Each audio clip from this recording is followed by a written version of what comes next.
नमस्कार दर्शकवृन्द, सदाझै आज पनि हामी देश तथा विदेशका केही ठुला अनि महत्त्वपूर्ण खबरका साथ उपस्थित भएका छौँ। खबरहरू एकदमै महत्त्वपूर्ण भएकाले भिडियोलाई अन्तिमसम्म हेर्नुहोला। हाम्रो यो मेहनतको लागि एउटा सानो लाइक गर्न नभुल्नुहोला। च्यानलमा नयाँ हुनुहुन्छ भने सब्स्क्राइब गरेर सँगै रहेको घन्टीलाई दबाई अलमा प्रेस गर्न पनि नभुल्नुहोला। आउनुहोस् लागौँ पहिलो खबरतर्फ।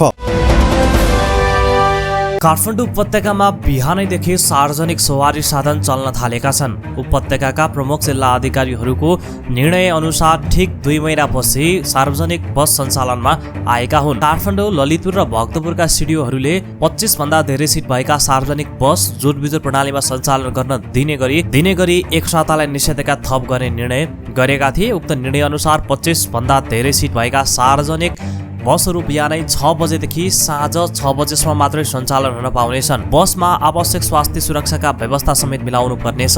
कोरोना भाइरस कोभिड-19 को संक्रमण बढेपछि गत वैशाख 16 गतेदेखि काठमाडौँ उपत्यकामा निषेधाज्ञा जारी भएसँगै सार्वजनिक सवारी साधन सञ्चालन हुन पाएका थिएनन्। काठमाडौँ उपत्यकामा निजी सवारी साधन भने यसअघि नै जोड बिजोड प्रणाली अनुसार नै सञ्चालनमा आइरहेका छन्। दर्शकवृन्द, सरकारले बारम्बार लकडाउन थपिरहेको छ। यति बेला धेरै जनताले अब त लकडाउन खोलिदिए पनि हुन्थ्यो नि, खाना लाउन गाह्रो भइसक्यो भनेर आवाज उठाइरहेका छन्। तपाईँ पनि त्यही भन्नुहुन्छ भने नो मोर लकडाउन, कोठाबाट सुर साथै बैङ्कोरिन मिना लेख्न नबिर्सनुहोला। होइन, लकडाउन थपेको राम्रो हो भन्नुहुन्छ भने लकडाउन गर्नुपर्छ।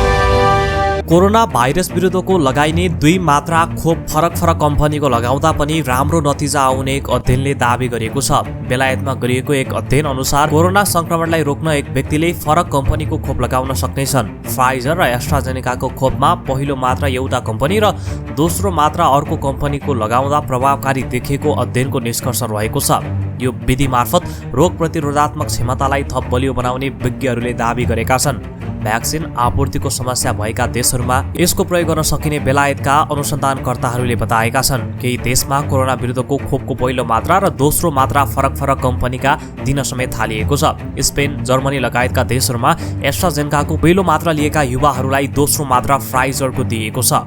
त्यस्तै भारतको उत्तर प्रदेशमा पर्ने सिद्धार्थ नगर जिल्लाको एक प्राथमिक केन्द्रमा पनि केही मानिसमा 2 कम्पनीको खोप दिएको थियो। गएको अप्रेलमा 20 जनालाई कोभिसिल्डको पहिलो मात्रा दिएको थियो भने दोस्रो मात्राको भ्याक्सिन दिएको थियो। उनीहरूलाई फरक कम्पनीका खोप दिने बित्तिकै तत्काल अनुसन्धान गर्न आदेश दिएको बीबीसीले जनाएको छ।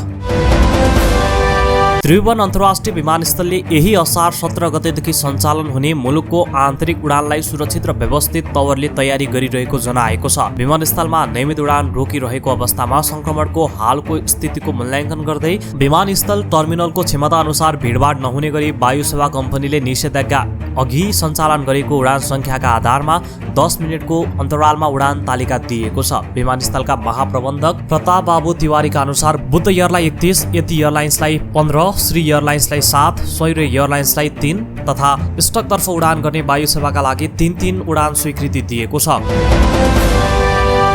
अब सरकारी अस्पताल र प्रतिष्ठानबाट मात्रै कोभिड-19 संक्रमितको निःशुल्क उपचार हुने भएको छ। सरकारले कोभिड संक्रमितको निःशुल्क उपचारका लागि सम्झौता गरेका मेडिकल कलेजलाई कोभिड अस्पतालको सूचीबाट हटाएको छ। यसअघि सम्झौता गरिएका मेडिकल कलेजहरूलाई आजसम्म भर्ना भएकाहरूको आजकै मितिले 10 दिनसम्मको शोध भर्ना रकम गराइने र अब भर्ना भएका कोभिड संक्रमितको उपचार गरे बापतको शोध भर्ना रकम उपलब्ध नगराइने स्वास्थ्य तथा जनसङ्ख्या मन्त्रालयले जनाएको छ। सबै निजी अस्पताल तथा मेडिकल कलेजलाई कोभिड संक्रमितको उपचारमा सरकारले तोकेभन्दा बढी शुल्क नलिन पनि मन्त्रालयले आग्रह गरेको छ। सरकारले यसअघि विभिन्न निजी अस्पताललाई सम्झौता गरी कोभिड संक्रमितको निःशुल्क उपचारको व्यवस्था मिलाएको थियो। सामान्य संक्रमितको उपचार गरे बापत 3500, अक्सिजन सहितका संक्रमितको 7000 र सदन उपचार गरे बापत 15000 दैनिक प्रति व्यक्ति रकम उपलब्ध गराउँदै आएको थियो।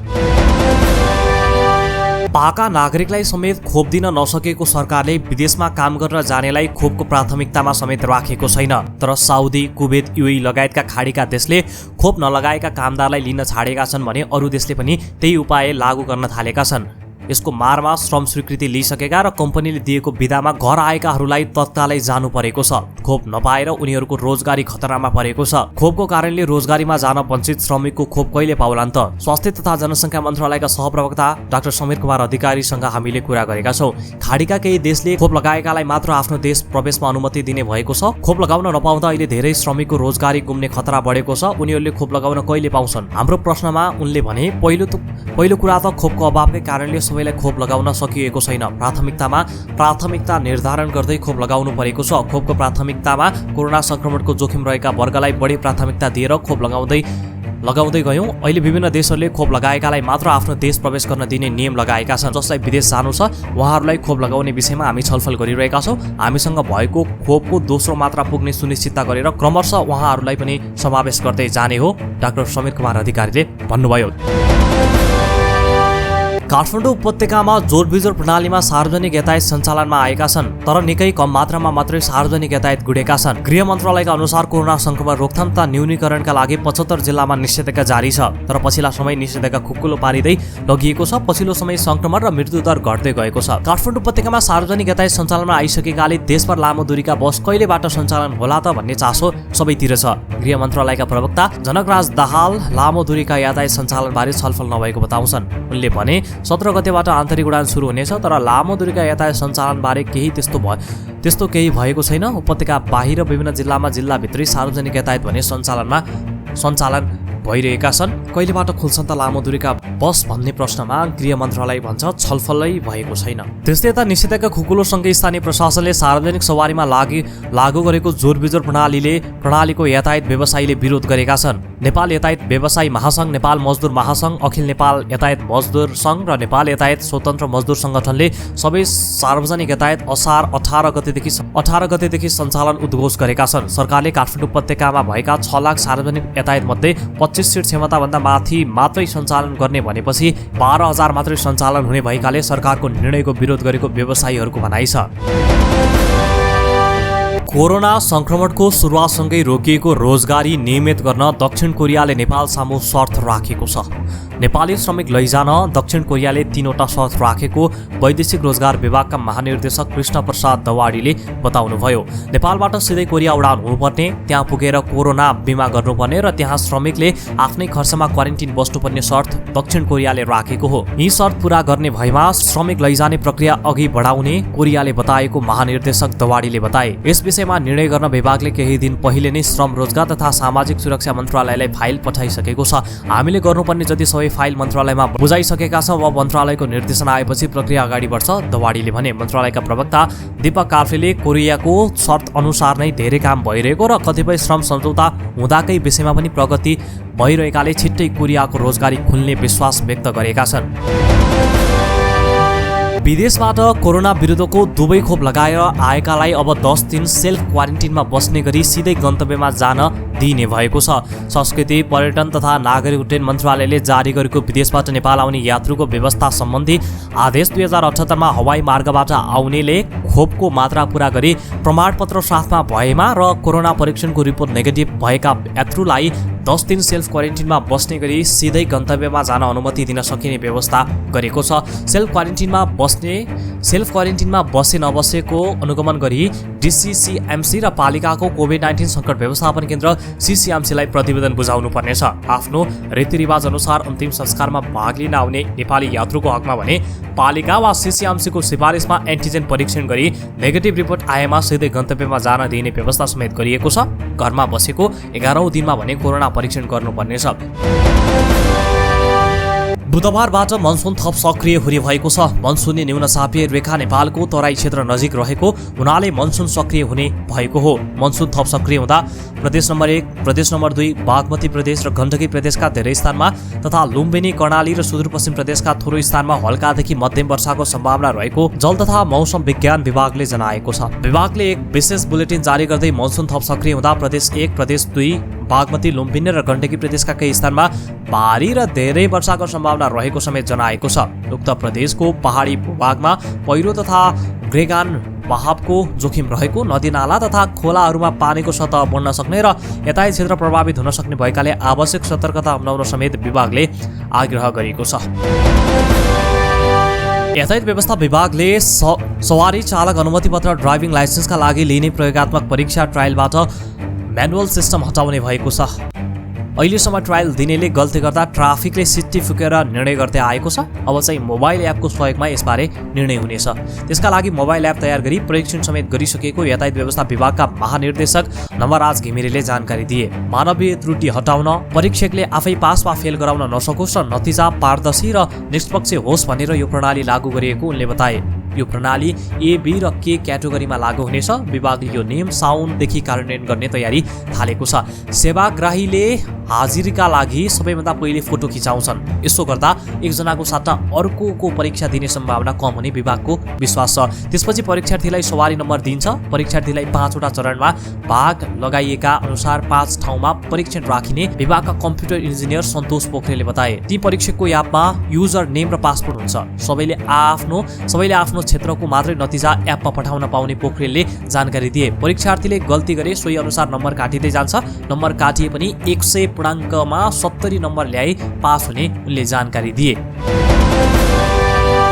10 वर्षपछि पुनः सुचारू हुन लागेको राष्ट्रिय जनगणना कार्यक्रम 2078 असोजभित्रमा असोज सम्पन्न गर्ने गरी कार्यक्रम सुरु गरिएको तथ्याङ्क विभागले जनाएको छ। कोरोना महामारीका कारण स्थगित भएको जनगणना कार्यक्रम साउन भदौ र असोजभित्रमा सम्पन्न गर्ने गरी प्रस्ताव सरकार समक्ष लग्ने तयारी भएको तथ्याङ्क विभागका जनगणना शाखा प्रमुख डुन्डीराज लामिछानेले जानकारी दिनुभयो। यसअघि सरकारले जेठ 25 देखि असार 8 गतेसम्म देशभर एकैपटक राष्ट्रिय जनगणना गर्ने कार्यतालिका सार्वजनिक गरेको थियो। तर कोरोना संक्रमणको दोस्रो लहर बढीसँगै गत वैशाख 20 गते मन्त्री परिषदको बैठकले स्थगित गर्ने निर्णय गरेको थियो। कोरोना खोप नलगाई साउदी जाने नेपाली श्रमिकले अब होटेल क्वारेन्टिन खर्च तिर्न नपर्ने भएको छ। साउदीमा रहेको नेपाली दूतावासको अनुरोधमा अब रोजगारदाताले नै खोप नलगाई आएका नेपाली श्रमिकलाई होटेल क्वारेन्टिन खर्च तिरिदिने व्यवस्था भएको दूतावासले जनाएको छ। साउदीबाट बिदामा आएका र साउदी फर्कन लागेका श्रमिकले संस्थागत क्वारेन्टिन खर्चको बारेमा साउदी जानु पूर्व नै रोजगारदाता कम्पनीसँग कुरा गर्न दूतावासले भनेको छ। बिदामा आएका श्रमिकको मात्र होइन, नयाँ जाने श्रमिकको समेत क्वारेन्टिन खर्च रोजगारदाताले नै बेहोर्ने व्यवस्था भएको साउदी सरकारले जनाएको छ। साउदीले मे 20 भन्दा पछि साउदी प्रवेश गर्ने विदेशी नागरिकले अनिवार्य खोपको दुवै मात्रा पूरा गरेको हुनुपर्ने र खोप नलगाएको भएमा अनिवार्य रूपमा 7 दिन आफ्नै खर्चमा संस्थागत क्वारेन्टिनमा बस्नुपर्ने नियम लागू गरेको थियो। अब भने कोरोनाको खोप नलगाई गएका श्रमिकले साउदीमा क्वारेन्टिन खर्च तिर्न नपर्ने भएको छ। स्वदेशी लगानीमा दोलखाको बेगो गाउँपालिकामा निर्माणाधीन माथिल्लो तामाकोशी जलविद्युत आयोजनाको पहिलो युनिटबाट आगामी सोमबार विद्युत उत्पादन हुने भएको छ। 76 मेगावाटका 6 युनिट रहेको आयोजनाको कुल जडित क्षमता 456 मेगावाट छ। 21,000 सोमबारदेखि पहिलो युनिटबाट विद्युत उत्पादन सुरु गर्ने तालिका तय गरिएको आयोजनाले जनाएको छ। पहिलो युनिटबाट विद्युत उत्पादन भएपछि बाँकी युनिटबाट क्रमशः विद्युत उत्पादन हुनेछ। नेपाल विद्युत प्राधिकरणका कार्यकारी निर्देशक एवं माथिल्लो तामाकोशीका हितेन्द्र देव साक्य, प्रधानमन्त्रीका विकास विज्ञ गजेन्द्र थपलिया सहितको टोलीले आइतबार र सोमबार आयोजना निर्माण स्थलको अनुगमन गरेको थियो। कोरोनाको तेस्रो लहरको जोखिम बढेकाले यसको रोकथामका लागि आवश्यक तयारी गरिएको सरकारले जनाएको छ। स्वास्थ्य तथा जनसङ्ख्या मन्त्रालयका प्रवक्ता डाक्टर कृष्ण प्रसाद पौडेलले सम्भावित जोखिमलाई ध्यानमा दिँदै आवश्यकता अनुसार अस्पतालभित्र अक्सिजन थप गरिएको तथा सीमा नाकाहरूमा परीक्षण गर्ने काम भइरहेको जानकारी दिनुभयो। यसको लागि सबै सचेत र जिम्मेवारी हुन पनि उहाँले आग्रह गर्नुभएको छ। कोरोनाको दोस्रो लहर कायमै रहेको र तेस्रो लहर पनि जोखिम रहेकाले मास्क लगाउने, भौतिक दूरी कायम गर्ने, भिडभाड नगर्ने लगायतका स्वास्थ्य मापदण्डका ध्यान दिन उहाँले सल्लाह दिनुभएको छ। त्यस्तै कोरोना भइसकेपछि पनि गम्भीर खालको स्वास्थ्य समस्या भएकालाई सरकारी अस्पतालमा जाँच गर्न पनि उहाँले आग्रह गर्नुभएको छ। भारतमा कोरोना भाइरस कोभिड-19 का दैनिक नयाँ संक्रमितको संख्या 37,000मा झरेको छ। भारतको स्वास्थ्य तथा परिवार कल्याण मन्त्रालयका अनुसार पछिल्लो 24 घण्टामा भारतमा कोरोनाका 37,566 नयाँ संक्रमित थपिएका छन्। भारतमा कोरोनाका दैनिक संक्रमितको संख्या गत मार्चको मध्यताकै सबैभन्दा कम हो। यससँगै भारतमा कोरोनाबाट संक्रमित हुनेको संख्या 3,03,16,000 नागेको छ। काठमाडौँ उपत्यका सहित विभिन्न जिल्लामा निषेधाज्ञा खुकुलो बनाइएको छ। कोरोना संक्रमण केही कम आएपछि जनजीवन सहज बनाउन भन्दै निषेधाज्ञा खुकुलो बनाइएको हो, तर जोखिम कायमै रहेकाले स्वास्थ्य मापदण्ड अनिवार्य पालना गर्न र सावधानी अपनाउन सरकारले आग्रह गरेको छ। खाद्यान्न, दुध तथा दुधजन्य पदार्थ, फलफुल, तरकारी, माछा, मासु, पूजा सामग्रीका पसल, खेलकुद सामग्री, स्टेसनरी, पुस्तक पसल बेलुका 6 बजेसम्म सञ्चालन गर्न पाइने भएको छ। डिपार्टमेन्टल स्टोर, कपडा, जुत्ता, fancy, cosmetic, sari, gift item, tailoring, सुन पसल, भाडा, भान्साजन्य पदार्थ, भान्साजन्य विद्युतीय घरायसी सामग्री, अटोमोबाइल सोरुम, अटोमोबाइल पार्ट्स पसल, इलेक्ट्रोनिक पसल, निर्माणजन्य सामग्री लगायतका पसल भने बिहान 11 बजेदेखि 6 बजेसम्म मात्र सञ्चालन गर्न पाइनेछ। यसअघि यी पसलहरूमा बार तोकिएको थियो। सभा सम्मेलन, गोष्ठी, सिनेमा हल, चिडियाखाना लगायतका भिडभाड हुने क्षेत्र भने खुला गरिएको छैन। थपिएको निषेधाज्ञा आउँदो 21 गतेसम्म लागू हुनेछ। स्थानीय बजारमा सुनको मूल्य 1 सयले घटेको छ। नेपाल सुनचाँदी व्यवसायी महासङ्घका अनुसार आज छापावाला सुन प्रति तोला 90,600 रुपैयाँमा कारोबार भइरहेको छ। हिजो छापावाला सुन प्रति तोला 90,700 रुपैयाँमा कायम भएको थियो। आज तेजाबी सुन प्रति तोला 90,100 रुपैयाँमा कायम भएको छ। यता चाँदीको मूल्य पनि तोलामा 5 रुपैयाँले ओह्रालो लाग्दै घटेर प्रति तोला 1,300 रुपैयाँमा कारोबार भइरहेको नेपाल सुनचाँदी व्यवसायी महासङ्घले जनाएको छ। दर्शकवृन्द, यिनै थिए आजका केही ठूला अनि महत्त्वपूर्ण खबरहरू। भोलि यही समयमा पुनः मुख्य समाचारका साथ फेरि पनि उपस्थित हुनेछौँ। आजको लागि हामीलाई बिदा दिनुहोस्। हस्त नमस्ते।